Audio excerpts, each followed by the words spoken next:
Bom dia, irmãos, graça e paz.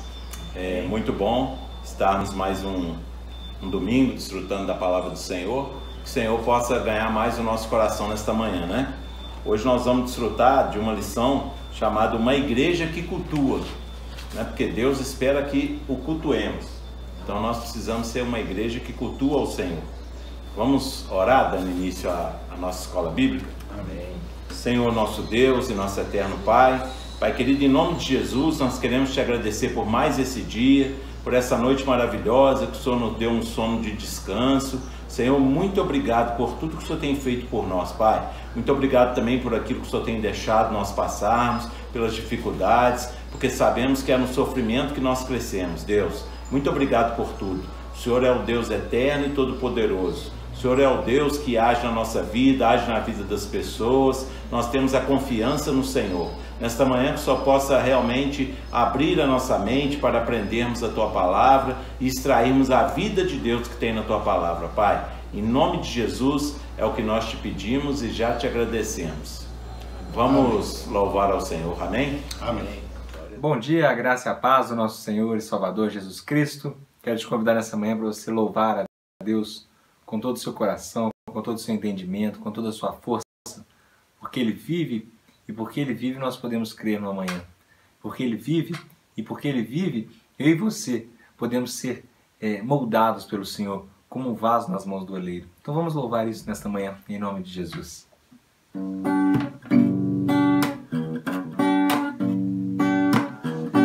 Eu quero ser Senhor amado, vaso nas mãos do oleiro, quebra minha vida e me faça de novo. Eu quero ser, eu quero ser um vaso novo, como tu queres, Senhor amado. Tu és oleiro e eu vaso, quebra minha vida e me faça novo. Eu quero ser, eu quero ser um vaso novo, porque Ele vive, posso crer no amanhã, porque Ele vive, temor não há, mas eu bem sei, eu sei que a minha vida está nas mãos do meu Jesus, e vivo está, porque Ele vive, posso crer no amanhã, porque Ele vive, temor não há, mas eu bem sei, eu sei que a minha vida está nas mãos do meu Jesus, e vivo está nas mãos do meu Jesus, e vivo está. Que Deus abençoe a sua vida. Tenha um ótimo estudo da Palavra de Deus. Retomando aqui a nossa aula, vamos desfrutar hoje do tema Uma Igreja que Cultua. Vamos ler o Salmo 100. Salmo de número 100. Ele é pequeno, 5 versículos, vamos desfrutar dele hoje então. Celebrai com júbilo ao Senhor todas as terras. Servi ao Senhor com alegria, apresentai-vos diante dele com cântico. Sabei que o Senhor é Deus, foi Ele quem nos fez e dele somos seu povo e rebanho do seu pastoreio. Entrai por suas portas com ações de graças e nos seus átrios com hinos de louvor. Rendei-lhes graças e bendizei-lhe o nome, porque o Senhor é bom, a sua misericórdia dura para sempre, e de geração em geração a sua fidelidade. Amém. Né? Amém. A adoração a Deus é uma herança significativa da religião de Israel, que foi herdada pelo cristianismo. E está presente hoje na nossa forma de vivenciar a fé. Uma das formas de adoração a Deus é prestar-lhe culto. Ao cultuarmos a Deus, demonstramos o nosso amor, nos aproximamos de Deus e Ele se aproxima de nós. Ao estudarmos sobre o Salmo 100, desejamos pensar sobre preceitos bíblicos e teológicos que devem fazer parte de um culto genuíno ao Senhor. Então, nessa manhã, nós vamos ter um convite a sermos cultuantes ao Senhor genuíno. Um culto genuíno ao Senhor. Fundamento bíblico. O Salmo 100 é um convite para celebrar. Celebrar o quê? O Senhor da vida, né? Que está no versículo 1. A palavra celebrar significa louvar com alegria. E é dessa forma que o salmista convoca o seu povo para se colocar na presença de Deus. Então o salmista fala em louvar com alegria. Nós precisamos louvar, celebrar significa louvar com alegria. Nós precisamos ir para os cultos com o quê? No templo, com alegria. Não com tristeza, não pensando o que tem acontecido de ruim na nossa vida, as dificuldades que passamos, porque nós estamos ali para cultuar ao Senhor, independente da situação. Embora o povo de Israel não cultuasse a Deus nas congregações com tanta frequência, por dificuldades com a distância, sempre atendiam às convocações solenes com disposição e louvavam a Deus constantemente. Em Israel, eles iam cultuar o Senhor, como o templo era em Jerusalém, eles iam 2 vezes por ano. Então andavam quilômetros e quilômetros no deserto para chegar a Jerusalém para cultuar. E iam com disposição, com alegria. Cantando salmos, recitando salmos, recitando a palavra, né? Então nós precisamos, e hoje às vezes nós temos tanta facilidade de ir para os cultos, né? Para ir nos templos, e a gente não nos esforçamos tanto como o pessoal antigamente, né? Nós precisamos mover mais. E era andando, né? E era andando, não era de carro, né? Parava o carro na porta, né? Para o carro na porta. Então nós precisamos realmente dar valor nesse cultuar ao Senhor, né? Ir para o templo para cultuar a Deus. Tal celebração se apresenta no versículo 2, como uma forma de servir a Deus. Neste versículo, o autor traz 2 orientações a respeito de como o culto deve acontecer: com alegria e com cânticos. Precisamos ir para a igreja para quê? Para cantar, né? Nos alegrar. Quando o louvor, ele serve para quê? Para abrir espaço para a palavra. Quando nós louvamos ao Senhor com os hinos, com os louvores, com os cânticos, o nosso coração se enche de alegria e abre espaço para o Espírito Santo de Deus, para quando chegar a palavra, o Espírito nos convencer de todas as coisas. No verso 3, há uma relevante afirmativa sobre o motivo maior que temos para cultuar o Senhor. Ele nos fez e somos dele. O salmista estabelece a relação que há entre o Criador e sua criação, uma relação de pastoreio, de cuidado. Por isso nos apresentamos com alegria diante do nosso Senhor.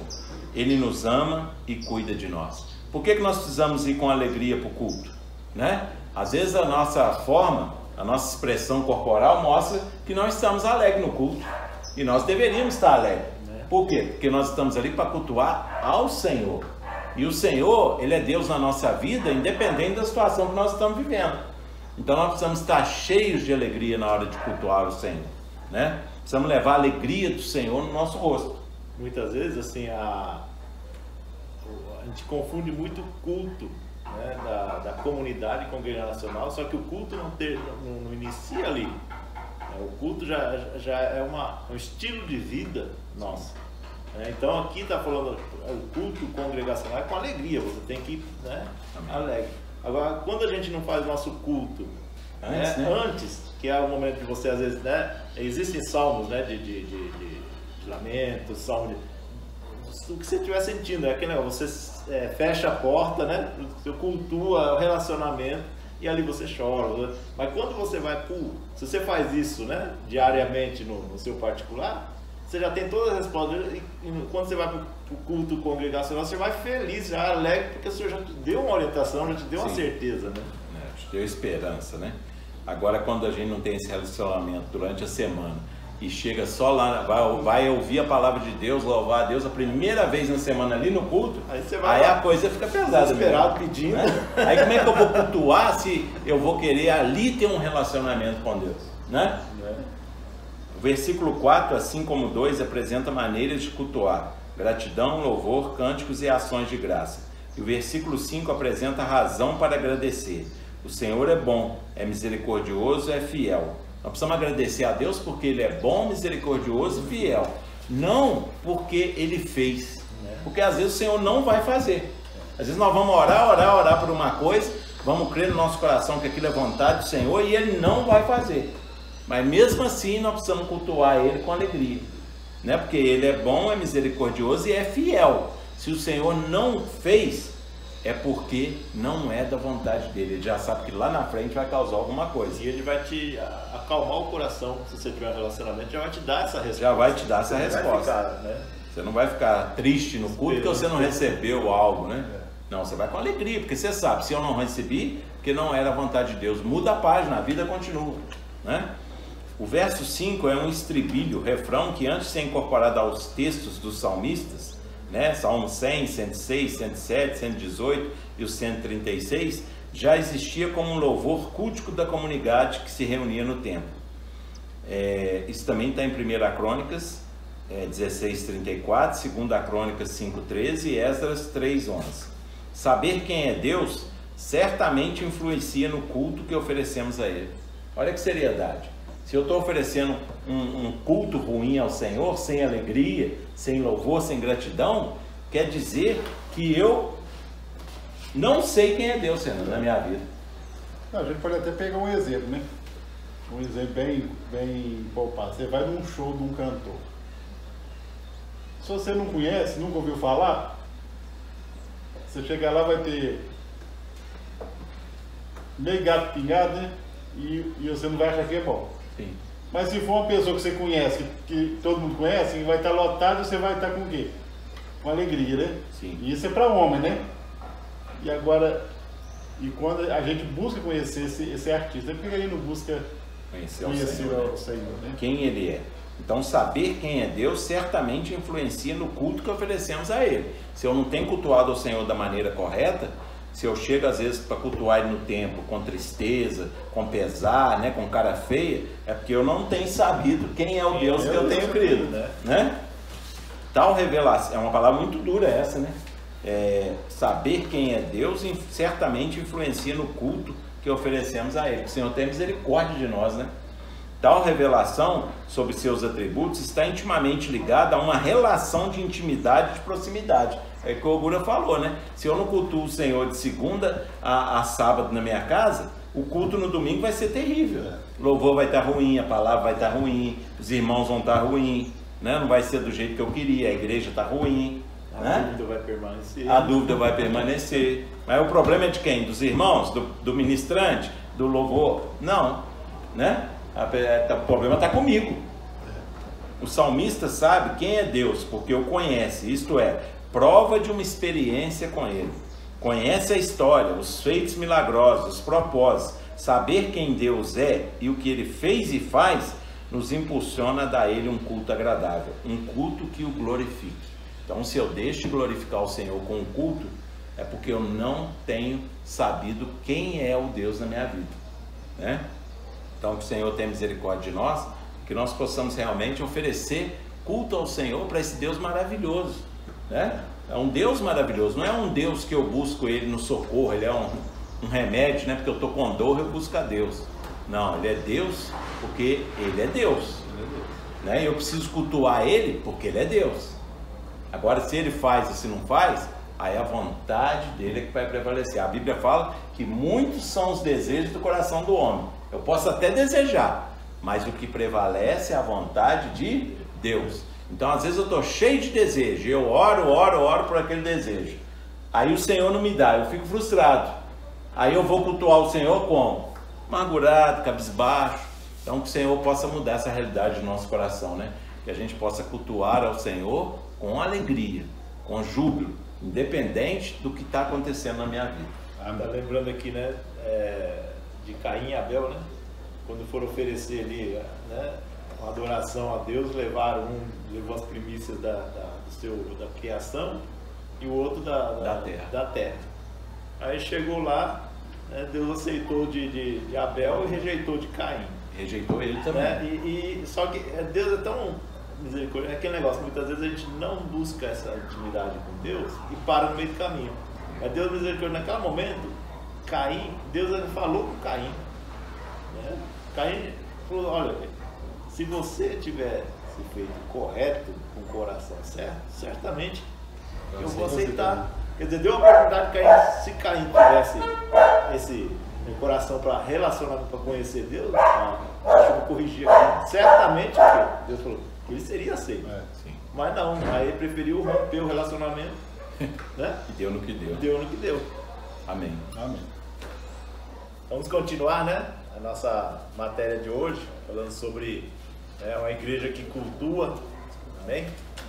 Então, o culto na Bíblia, né? Como é que era? Nós vamos estar aqui fazendo uma pequena meditação, né? De como vem isso, né? O Antigo Testamento prioriza o aspecto comunitário do culto. Então, o culto é uma coisa já que não é de hoje, né? Vem de antes, já vem, né? Desde o Antigo Testamento. Os tempos de festa, como as colheitas, início das estações, os ciclos históricos importantes como Páscoa e Pentecostes, eram propícios para isso, porque naquela época não tinha aquele calendário. Então eles marcavam o quê? Pelas colheitas, né? E aquele negócio, as colheitas, eles não tinham aquela tecnologia hoje de, né, radar, de satélite, de nuvem, né? Então eles eram muito dependentes mesmo de Deus. Por fé mesmo, a pessoa tinha que plantar e esperar, né, no Senhor. E muitas vezes, trazendo para a nossa vida hoje, muitas vezes a gente espera colher, mas não planta. Aí é a mesma coisa a pessoa, né? Todo mundo espera chuva para plantar. E aqueles que plantam, esperam a chuva, é o que se dão bem. Agora não adianta ficar só esperando a chuva se você não planta. Vem a chuva, você não plantou, e aí? Né? Então, eles aconteciam primeiramente em santuários locais como Gilgal e Betel, cidades que foram transformadas em centros de adoração, e depois do Templo de Jerusalém. As primeiras peregrinações registradas na Bíblia apontam que havia regularidade nas idas a esses espaços, que eram lugar de adoração, né? Lugar de petição, 1 Samuel 1, de receber instruções, 1 Samuel 9, 1 a 9, e o sacerdote era o mediador, intercessor, e as cerimônias já traziam traços herdados desde as narrativas do Êxodo, contemplando sacrifícios e laudos, né? Trabalho dos sacerdotes como questões de saúde, por exemplo. Com a construção do Templo de Jerusalém, o espaço do culto ficou centralizado e a organização se tornou mais complexa. Havia uma multiplicidade de serviços litúrgicos. As grandes festas, particularmente a Páscoa, atraíam a Jerusalém algumas vezes por ano pessoas de várias partes. Eu fico imaginando, né? Que Jerusalém, a pessoa ia lá levar o sacrifício animal, aquilo devia ser um cheiro de churrasco, né? Gostoso danado, né? Porque não, imagina, eram animais direto. Imagina o sacrifício para andar no deserto, pegando os animais. Aí agora, trazendo para os dias de hoje, né? Porque esse tempo eles preparavam essa oferta durante o ano. Então eles tinham que levar o melhor, por exemplo, o cordeiro tinha que ser sem mácula.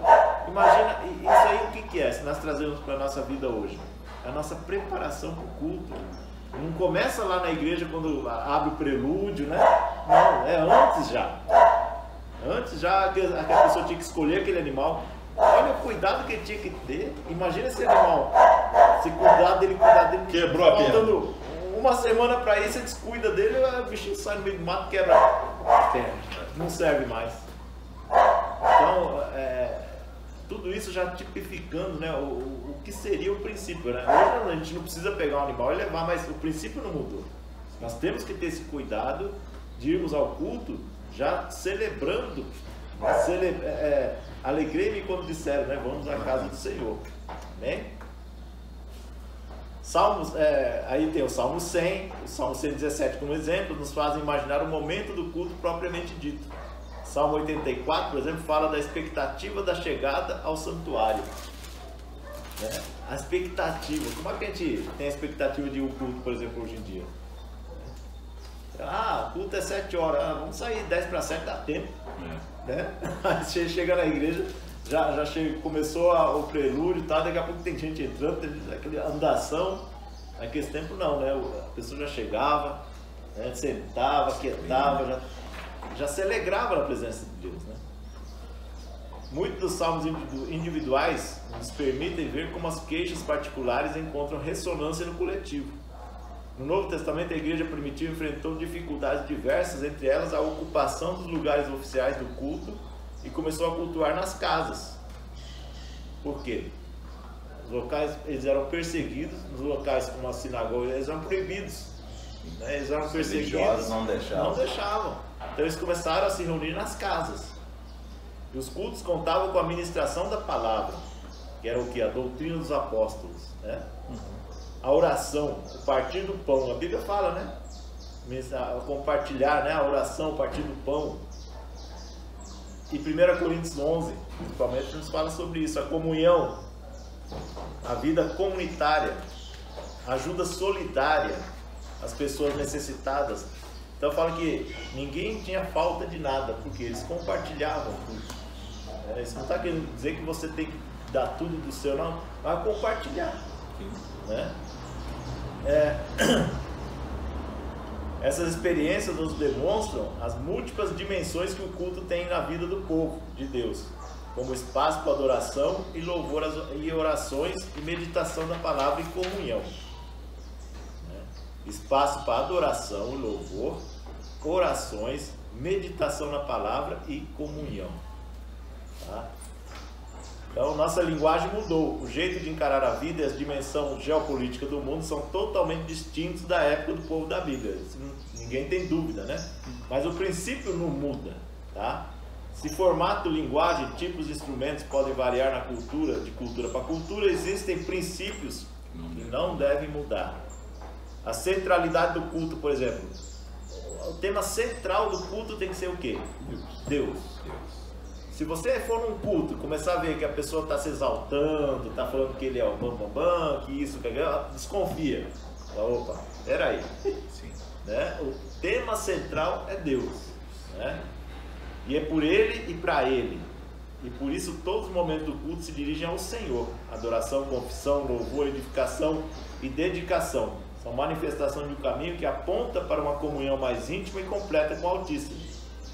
Ao longo da história, o culto assume funções secundárias à adoração a Deus, que não deixam de estar conectados ao propósito divino, fortalecer a memória e a esperança do povo em momentos difíceis, celebrar a alegria do reencontro entre as pessoas e as conquistas recebidas de Deus. Sei o que é? A comunhão. Sim. Né? Contar bênção, né? Tipo, você fala, que bênção, todos nós temos bênção para contar. Sim. Amém? Amém. Né? Aqui eu quero compartilhar aqui, né, algumas diretrizes da nossa igreja, a igreja metodista, né? Orientação, o culto deve ser o quê? Isso aí está nos documentos da igreja. Né? Isso é mais assim para a gente ter conhecimento. Então o culto deve ser amplamente participativo, onde a comunidade tenha vez e voz. Tem que ser inserido no dia a dia da comunidade onde a igreja está localizada. Oportunidade para todos os homens e mulheres aceitarem a Jesus Cristo como Senhor e Salvador. Então, nos documentos da igreja está lá que todo culto deve ter sido feito um convite. Muitas vezes a gente fica assim meio com receio, e se eu fizer convite ninguém vem? Isso problema não é nosso, né? Mas a pessoa tem que ter oportunidade. Sim. Né? Então é uma coisa assim. E capaz de expressar as angústias, lutas, alegrias e esperanças do povo, ofertando-os a Deus. Então são algumas das coisas que você vai ver, umas particularidades, né, na nossa igreja, que é interessante você saber, porque, né, você congrega na igreja metodista, né? Outro exemplo, por exemplo, no culto, que as pessoas, né, nós fazemos diferente, vamos dizer assim, uma assembleia, a ceia, o momento da ceia, né? Por que nós nos dirigimos à mesa, ali para pegar o pão e o vinho, né? Porque nós que vamos a Deus e o Senhor nos serve. Aquelas pessoas, por exemplo, que estão ali servindo, eles são simplesmente serviçais do Senhor, mas a mesa não é do pastor, a mesa não é da igreja metodista, a mesa não é de uma denominação, a mesa é do Senhor. E vai à mesa aquele que quer ir, né? E todo aquele que vai, Jesus não vai rejeitar. Então é uma coisa interessante, né? São pessoas, são explicações, por que disso, por que daquilo.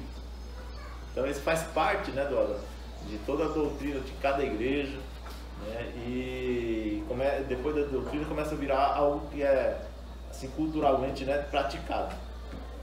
Amém? Amém. Na próxima parte, né, o Fernando vai estar trazendo mais, né, ensinamentos, e vamos estar juntos, né, compartilhando essa parte da palavra. Amém? Amém. Amém. Dando continuidade aqui ao que o Ogura e o Túlio já disseram, né, sobre uma igreja que cultua, né? Nós vamos ver agora alguns perigos dos desvios no culto, né? Algumas coisas que podem, a gente está achando que está louvando o Senhor e a gente está buscando a coisa errada, né? Muitas pessoas que estudam o culto ao longo da história e amam os temas ligados à liturgia, nos alertam para os perigos dos desvios no culto. Vejamos.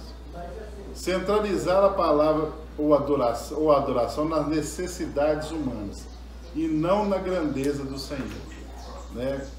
O culto é um serviço a Deus, mas corremos o risco de transformá-los em um espaço, um serviço à humanidade, quando as mensagens e música falam apenas sobre dilemas humanos e estratégicas de superação das dificuldades. É preciso ir além e anunciar o caráter de Deus Pai, Filho e Espírito Santo, a mensagem da cruz, denunciar o pecado individual e coletivo e relembrar as renúncias necessárias para herdarmos a vida eterna. Então, às vezes a gente vai, né, para cultuar o Senhor, mas a gente foca o quê? Na superação, nas dificuldades, né, numa questão social, né? Então a gente vai ali para quê? Para louvar o Senhor, né? Para saber quem que é o Senhor. Por que eu estou indo na igreja? Para me buscar o quê? Superar minhas dificuldades, né? Então eu tenho que conhecer o Senhor. Como foi dito aqui, no meu dia a dia, eu buscando ao Senhor, louvando e adorando ao Senhor diariamente, eu vou chegar ali por quê? Preparado, com meu coração alegre, para quê? Para adorar e agradecer o Senhor pelas conquistas, pelas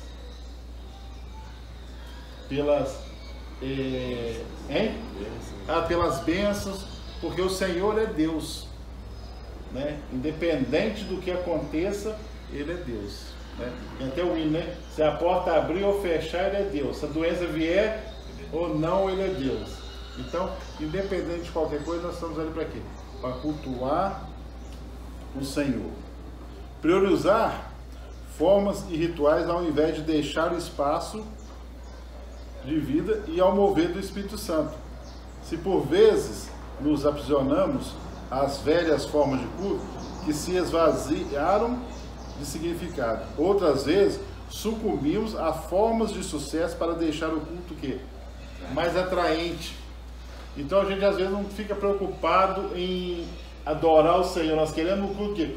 Um culto atraente para as pessoas verem, né? Para chamar atenção, para chamar mais gente para o culto. Então, às vezes, eu esqueço da orientação do Espírito, do mover do Espírito, e o quê? Eu quero o quê? Um culto o quê? Atraente, né? E às vezes é um local muito cheio, não está cabendo mais gente, mas cheio de gente vazia, né? Cheio de gente vazia, isso mesmo, Augusto. E o culto mesmo ao Senhor não está acontecendo. Abrindo mão de preparo espiritual em oração e busca por discernir a vontade de Deus, que é a quem cultuamos. Não podemos abrir mão do bom senso, né? Então a gente tem o quê?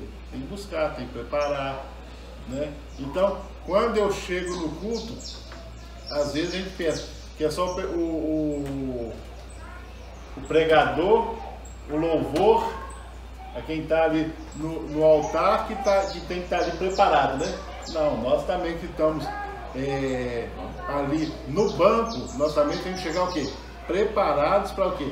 Para louvar o Senhor, né? Igual o Túlio falou, aí eu só chego no domingo para fazer isso tudo. Aí eu não vou sair satisfeito. Às vezes a palavra for ruim, o louvor for ruim, mas que na realidade está ruim. Eu não senti nada, né? Não entendi nada. Não senti nada. Não senti nada, né? Mas o que eu senti durante a semana? Nada, né? Como diz, durante a semana eu deixei a vida me levar, né? Não perceber que existe nas formas espirituais e rituais importantes modelos didáticos para vários aspectos da fé. O culto é também um espaço de educação cristã. Ali muitas vezes nós vamos o quê? Ouvir a palavra o quê? Nos orientar, né? O nosso proceder, o nosso caminhar, o puxão de orelha. Às vezes a gente fica caladinho, mas a orelha nossa está sendo torcida. É isso, né? Ninguém gosta, né? Ninguém gosta. Né? Palavra de exortação, ninguém gosta. Aí, igual falou aqui em cima, né? A igreja cheia, né? O templo cheio. Aí é só você começar a falar o que as pessoas gostam. Você parar de confrontar o pecado, né? Você parar de falar que a salvação do Senhor é para aqueles que largam a vida de pecado. Isso não atrai pessoas, né? Agora você falar a verdade pura mesmo, sem fermento, isso daí as pessoas não gostam, não fica cheio, né? É igual o Guru falou, tá cheio de pessoas vazias, né? E a gente viu na aula passada, os apóstolos foram perseguidos, foram mortos porque falavam a verdade. Eles não estavam interessados se as pessoas estavam satisfeitas ou não, né? Adoramos a Deus e ensinamos sobre Ele. Para isso serve o planejamento e a participação de pessoas que nos dirijam nos diferentes momentos. Não é a liturgia organizada e pedagógica que enfraquece o culto. Uma forma ou ritual só se torna amor se não tiver, por parte de quem o realiza, um sério engajamento espiritual e, por consequência, uma vida de testemunho. Então, lá no livro de Malaquias, né, fala exatamente isso aí, né, que às vezes e vocês dizem ainda, né, que canseira, e torce o nariz para isso, diz o Senhor dos Exércitos, né? Vamos puxar o nariz, torce o nariz. Então tem que estar o quê? Engajado espiritual, sério engajamento espiritual e por consequência uma vida de quê? Testemunho, né? Eu vou subir lá no altar para pregar, uma vida toda destruída, né? Tem cuidado. Vou falar de amor, igual já foi comentado, vou falar de amor se eu não amo. Se eu sou uma pessoa amarga, né? Como é que eu vou dar o que eu não tenho? Só posso dar o que eu tenho. E isso é o quê? É um preparo, né? O orgulho não falou?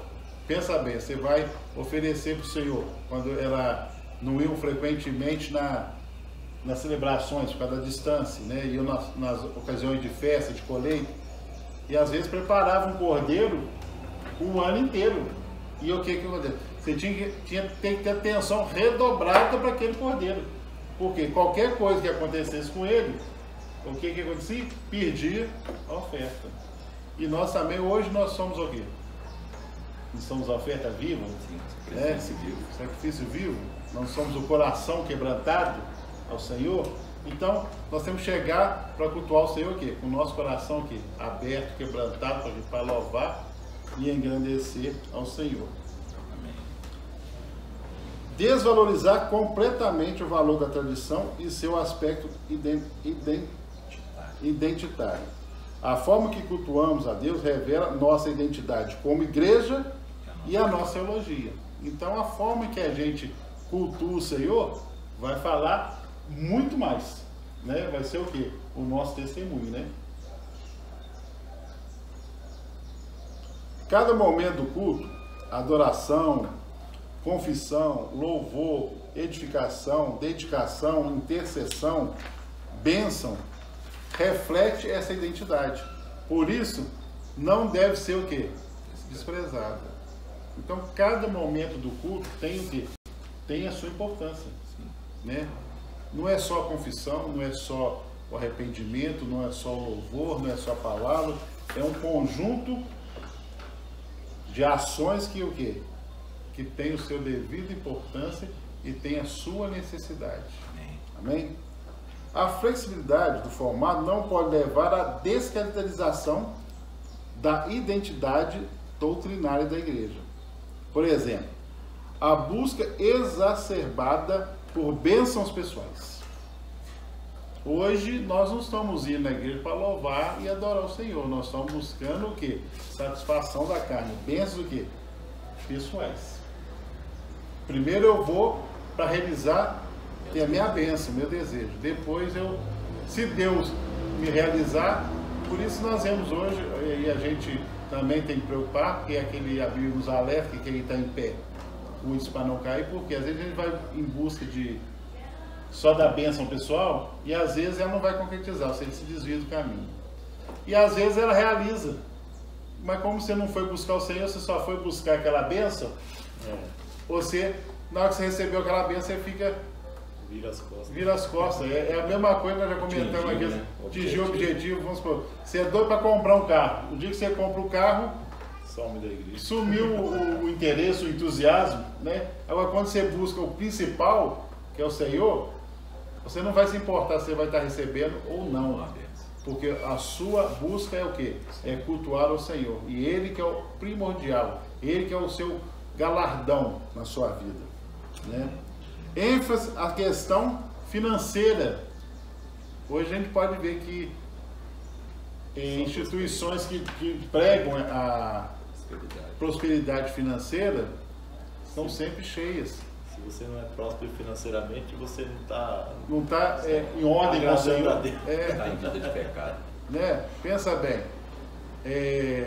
Se eu não sou bem financeiramente, eu estou na vida de pecado, minha vida está ruim. Coitado de Jó, né? De Jó. Se isso fosse verdade, né? Jó perdeu. Perdeu tudo. Se fosse assim, o Senhor não falasse que é mais fácil um camelo passar pela funda de uma agulha do que um rico entrar no céu. Então a gente tem que, às vezes, tem que ter muita sabedoria no que a gente está buscando. Estou na igreja porque a minha situação financeira está ruim, então eu vou buscar o Senhor para Ele me reerguer. Vou ser dizimista porque eu quero barganhar com o Senhor. Eu vou ser dizimista porque eu quero que a minha vida prospere financeiramente, né?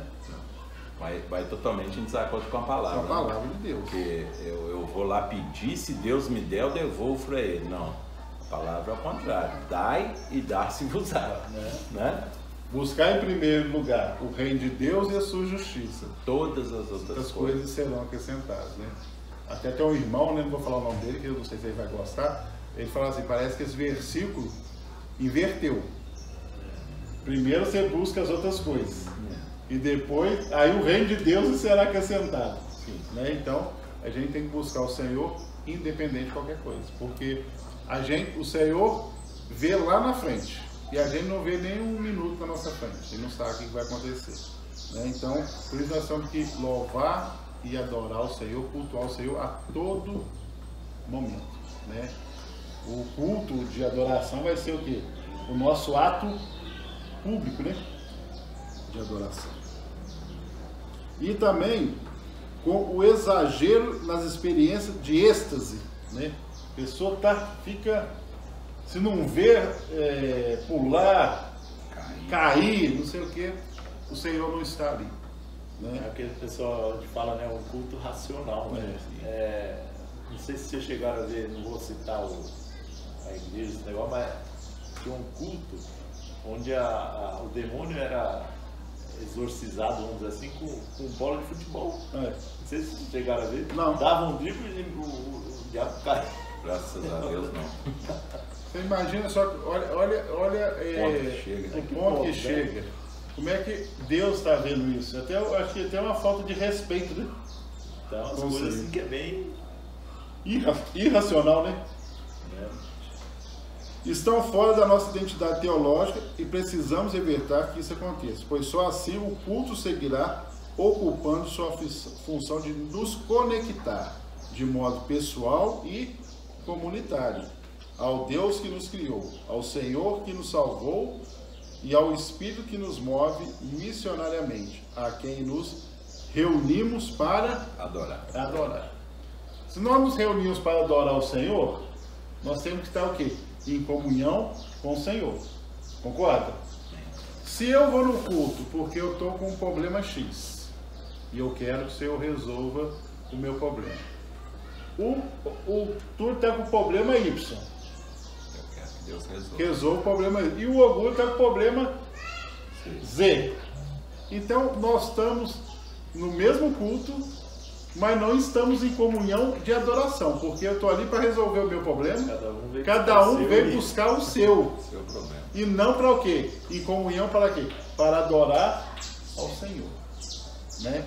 O Senhor sabe as nossas necessidades, mesmo antes que a gente peça. Mas nós estamos indo no culto para quê? Exclusivamente para quê? Para adorar o Senhor.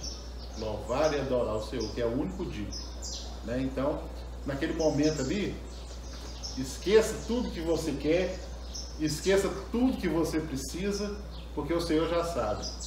Independente que as coisas aconteçam ou não, o Senhor vai continuar sendo Deus e nós vamos continuar sendo dependentes dele eternamente.